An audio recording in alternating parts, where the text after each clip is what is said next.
Hello and welcome back, adventurers. This is Captain TTRPG, and today we're talking about Pathfinder 2nd Edition.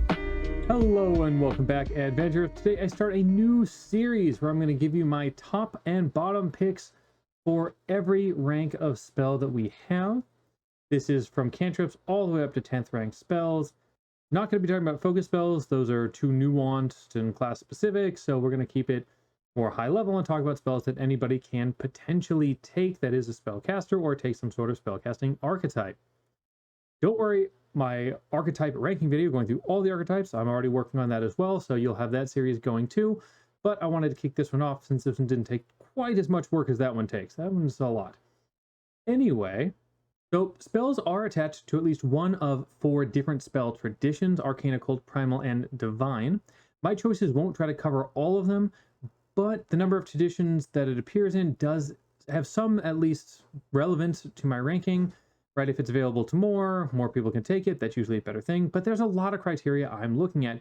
Just to list a few, we've got the number of actions, the range, duration, targets, effect, whether it's control, support, utility, damage, if it's AoE, what the scaling looks like as you heighten it.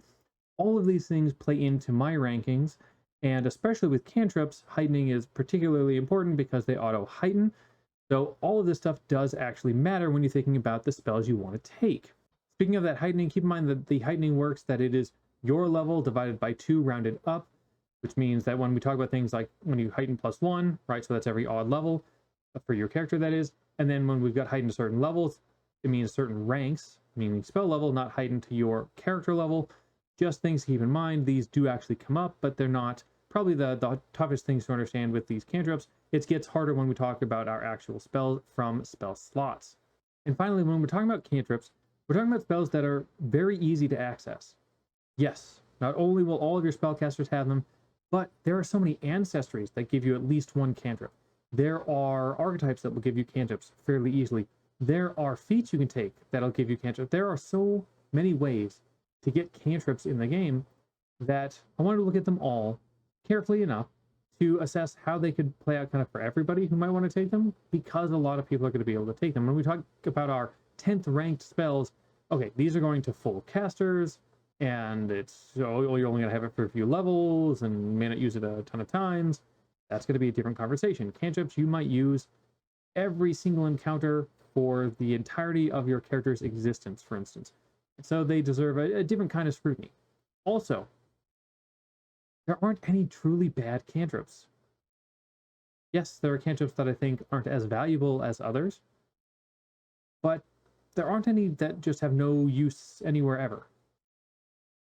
So even when I rank them low, meaning in my bottom, it doesn't mean that they're useless. It doesn't mean that they're bad in any particular way. They're just, I don't think, as uniformly useful across the entirety of your character's lifespan and, say encounters, which is usually what I lean into, as some of these other ones are. But not everything on my list is necessarily encounter specific, and there are utility spells outside of that I think are just generally good and you will get use out of. There's also utility spells that aren't good. With that being said, I've chosen my top 7 and bottom 6 cantrips to talk about. Yes, I know the title probably doesn't say that, but I didn't want to do 5, and this just felt better. And I'm going to be switching back and forth, talking about one of my favorites and then talking about one of my least favorites. Again, these all have value. I'm not telling you that there's no reason to ever take it. The best are just the ones that I think I would tend to slot into my characters more often, and the bottom are those I'd probably avoid almost always. Having said that, let's dive in. These are truly in no particular order, not even alphabetical this time, it's just thrown about. And some of these are going to be very controversial, which I'm grateful for because that means good discussion, and I think everybody will have different takes, including my first one I don't know that everybody will agree with me on. It is Shield. Yes, I consider Shield one of the best. This is one action. It's for Arcane, Divine, and Occult casters, so sorry, Primal. This lets you raise your AC by +1, like as if you raised your shield. It has 5 hardness, and again, it's that +1 to your AC. It also allows you to use shield block, even if you don't have shield block, as a reaction when you take this. Now, if you do use shield block, you can only do that once per 10 minutes with it, and every 2 levels it heightens. So once you get 3rd rank, it'll have 5 more hardness. At 5th rank, it'll have 5 more hardness. So the hardness goes up. It won't just have that 5 hardness. This fits onto all kinds of characters, though. Yes, you can just have a shield on, but some characters need to have other things available to them. They want to dual wield, or they want to leave hands free. There's all sorts of reasons you might not take this, because it doesn't use a hand to do this. The shield appears above you, it's there, but it's not taking your hand to do this, which is an advantage over having an actual shield. Also, having an actual shield, you have to upgrade it and put time and money into it. This just auto upgrades its own hardness, and it doesn't have a break threshold or anything like that, because if you raise your shield and block with it, it'll take the damage and it'll just be gone. So there's that. Yeah, the 10-minute downtime after you've had to block with it doesn't feel great, but if you're a full caster using this, you probably don't want to be raising this all the time anyway. That's more of an emergency thing. Oh, somebody came up on me, or I know they're going to come up on me. I'm going to raise this, and then if I have to shield block, I will. So it's a little different than I think a normal shield would be used, and it just has so many possibilities to it. So many classes can use it. So many people could take it. And finally, it's really important that one action. One action spells are very valuable. They help fill out any turns. You might be in a great position. You might not have another single action you want to take, so single action spells, especially cantrips, are extremely valuable. And Sigil. This is on my worst list. I won't keep calling that out. Hopefully you can tell by the tone of my voice. This is 2 actions. Everybody can take it, that's right. All 4 spell traditions have it available. This is a touch spell. You mark something. It is a special mark. You can make it visible or invisible, and this could be on an object or a creature, but it can be scrubbed off. Heightening this increases the time it can last on a creature specifically, because it lasts indefinitely on an object, but again, it can be scrubbed off. It's just a mark. It doesn't do anything special. It can't be tracked in any particular way, and it can be washed off. Now, there are some creative uses here. Don't get me wrong. Like I said, every cantrip has use. This one can be used well by somebody creative. You put a mark onto an object that matches the marking of a particular group or, kingdom. Maybe you can pass off something as theirs, even though it'll be kind of obviously magical. Anyway, there's options here. There's something to get creative with, but it just, it does not strike me as something worth taking up a preparation for. Electric Arc, and nobody's surprised to see it here. Granted, the remastered version isn't as good as it used to be, but it takes 2 actions. It's for arcane and primal casters. This is 1 or 2 targets, and that's within 30 feet of you. It deals 2d4 electricity damage with a basic reflex save, and every time it heightens, which is a +1 in this case, it adds 1d4 damage. Now keep in mind that's really 2d4 if it's hitting 2 targets. Again, I mentioned how it was. It used to be 1d4 plus your spellcasting modifier, which was really, really strong. Still, it is 2 targets. They don't have to be near each other, so it's an AoE that doesn't require a small, tight area, and 30 feet's fine. This is kind of like your standard range for a lot of cantrips. There are definitely spells that hit harder, but the 2d4 is actually not bad either, right? This averages out to 5 damage, which is fine. 5 damage, but 2 characters, if they both just standard fail, that's 10 damage on average. So yeah, it's a solid cantrip. It's kind of a work-a-day kind of thing, and it's important that it's a save and not an attack. In case you're using some character that might also want to make an attack roll, this doesn't affect your multiple attack penalty. Gale Blast. 2 actions. Again, arcane and primal. This is a 5-foot emanation around you, dealing 1d6 with a fortitude save. On a failure, the creature is also pushed 5 feet back. On a crit failure, 10 feet back. This goes up by a d6 every level. This requires creatures to be right up on you. For most spellcasters, that's a bad thing. And your best option is not give them a fortitude save, or else they'll just keep standing there and beating on me. You probably want to leave. Now, this could work out for a Gish character who wants to attack once and then is happy to have a couple enemies around them, potentially, although I still don't want multiple enemies around me, and 1d6 against 1 creature doesn't really make it that worth it. So yes, if I don't mind if enemies are up near me, this can be a save against a little more damage than maybe a ranged cantrip, but not really. In this case, this is 3.5 average damage, so if you're only targeting 1, you're better off with almost any other cantrip anyway.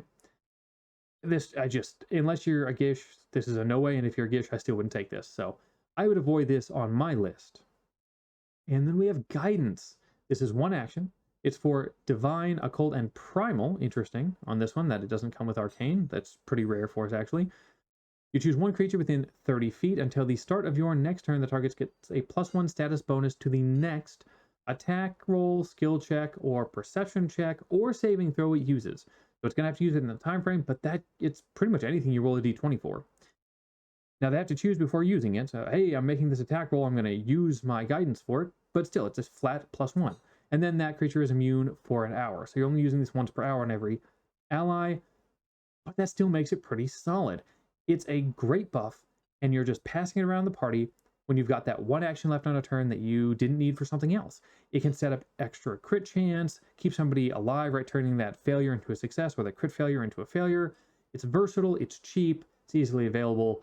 It's just solid. It fills in almost any turn, unless you're using it every turn, and then you need some downtime usually between combats before using it and those same allies again. But keep in mind, it doesn't just have to be allies. Pets, NPCs, whatever. Everybody can get a guidance. Summon Instrument. 3 actions. This is for Arcane, Divine, and Occult. Primal, you're not missing out. It lasts for an hour. You get a musical instrument for 1 hour. When you heighten this to 5th rank, it's a virtuoso instrument.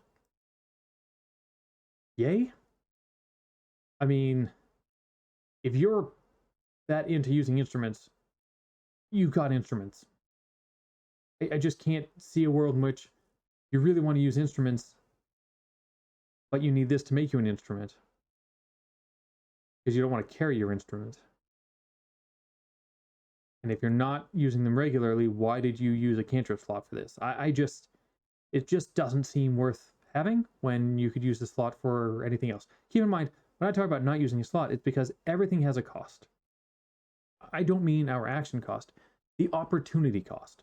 We don't get to prepare infinite cantrips every day, or infinite cantrips known, or whatever. You get a set of cantrips. That's what you have. So is there a reason to summon an instrument once in a while? Sure.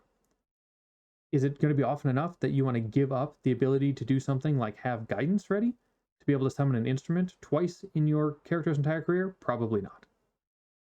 That's why it's in my worst list. Scatter Scree. I don't think this would be on everybody's list, but I'm going to put it out here, and I'd be interested in your thoughts. This is 2 actions. It's for Arcane and Primal casters. It lasts for 1 minute, and there's a basic reflex save on the initial part of it. It deals 2d4 for every character in 2 contiguous squares, but also those squares become difficult terrain for that 1 minute. And the heightening is 1d4. You can use an action to clear off the difficult terrain, meaning anybody can, right? They can clear it away, but it is at least difficult terrain until that happens. It's interesting, not because it's particularly high damage. I mean, it is, same as we had with our other AoE. So great, the 2d4 isn't bad. We're in that land. Better than 1d6. The difficult terrain is what's interesting because there aren't a lot of cantrips that have any sort of control aspect to them. There's a couple others, not particularly amazing ones, but they exist, like Tanglevine. But Scatter Scree offers something that you don't have to keep up and you don't have to cast every round. You've created some difficult terrain. If placed well, can be a problem for enemies trying to get up to your party. So yes, you want to think about how you do it, but it's nice to be able to create this long-lasting, difficult terrain. That's what I think is very interesting about it. And the damage, again, is still fine. If you've got 2 enemies next to each other, and that definitely happens, then hey, great, you got them both with the damage. That feels good. And they're on difficult terrain already, but anybody passing through those slots is difficult terrain. Narrow hallways happen a fair amount. This is a great way to say that narrow hallway is now more difficult for you guys to come down at us. And for another controversial pick, Read Aura. Takes a minute to cast, but anybody can take it, any caster. It's available to all of them. Choose 1 object, and you get to know if that object is magical. And you get a +2 to identify the magic on it. If illusory, you only know it if that illusion is lower level than your cantrip cast, but still, then you would know it. And heightened to 3rd level, you can do 10 objects, and at 6th level, it could be any number of objects. It's not that this doesn't have value. I just don't think it's valuable enough to have prepared. If you want to know if there's magic near you, in a danger sense, you should have detect magic. This is for information during downtime when you want to know if that object is magical so that you can try to identify the magic. And that's assuming your GM doesn't tell you it's magical and you're going to go through every object and slowly check, is this one magical? Is this one magical? 1 minute at a time. If you already know it's magical, this really doesn't do anything either. So mileage may vary. Maybe you're in a campaign where you want to laboriously go through every object and your GM won't tell you otherwise if it's magical. I just don't know that that's worth a slot. Needle darts, 2 actions, and this is available to all traditions. You choose one target within 60 feet. This does 3d4 piercing damage, so the highest we've seen, but it's to one target.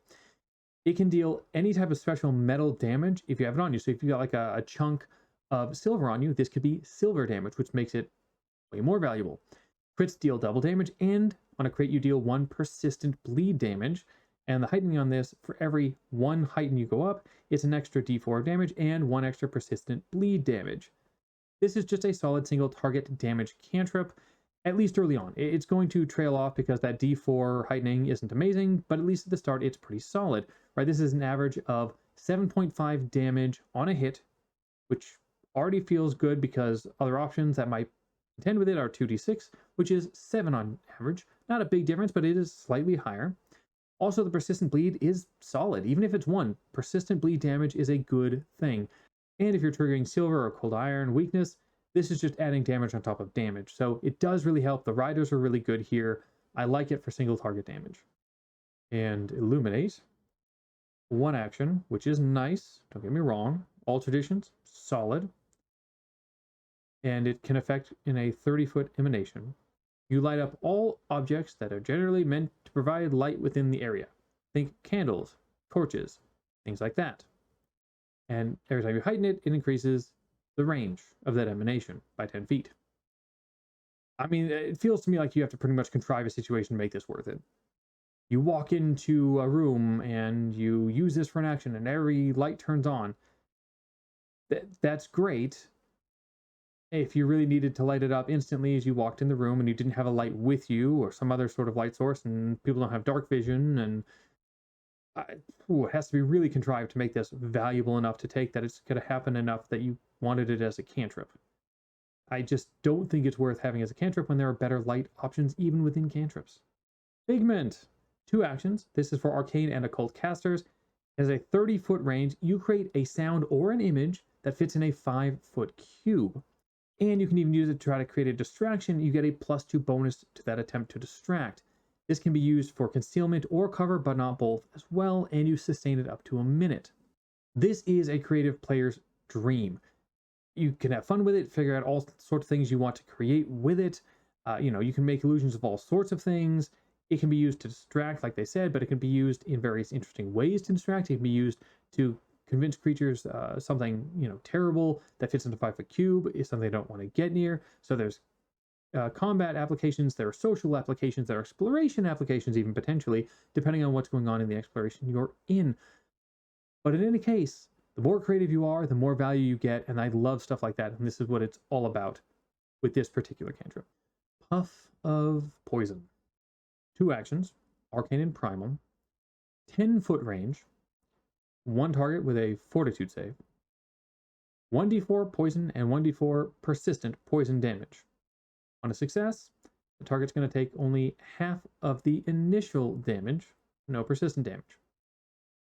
When you heighten it twice, you get 1d4 added to each. 10 feet is awful.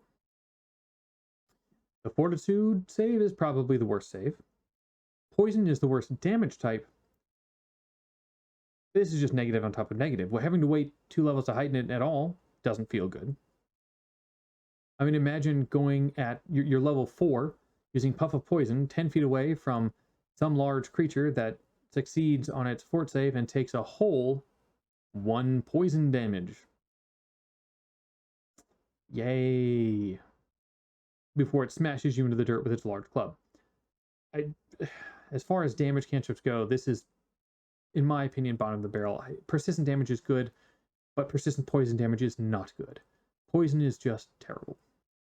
And finally, Slashing Gusts. That's right, I wanted to start on positive and end on positive.